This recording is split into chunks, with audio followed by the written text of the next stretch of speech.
বিসমিল্লাহির রহমানির রহিম। বিসমিল্লাহির রহমানির রহিম।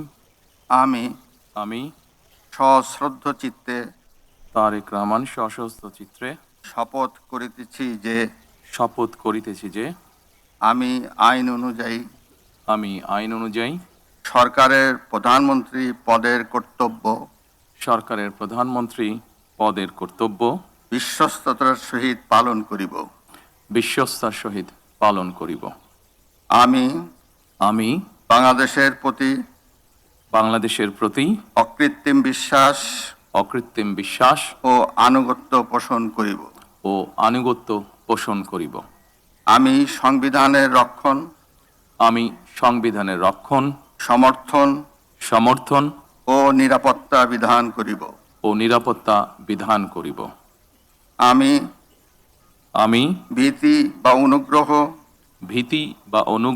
অনুরাগ বা বিরাগের বশবর্তী না হইয়া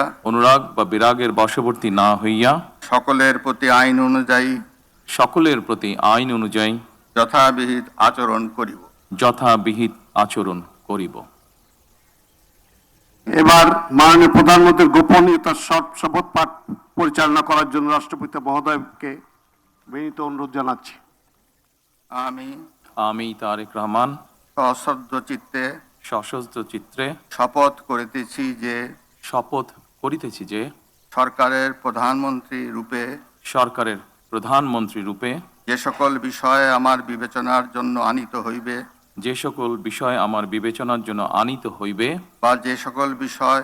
বা যে সকল বিষয় আমি অবগত হইব তাহা প্রধানমন্ত্রী রূপে যথাযথভাবে আমার কর্তব্য পালনের প্রয়োজন ব্যতীত প্রত্যক্ষ বা পরোক্ষভাবে কোনো ব্যক্তিকে জ্ঞাপন করিব না বা কোনো ব্যক্তির নিকট প্রকাশ করিব না। ধন্যবাদ। এবং স্বাক্ষর শেষে নির্ধারিত আসন গ্রহণ করার জন্য বিনীত অনুরোধ জানাচ্ছি। জি।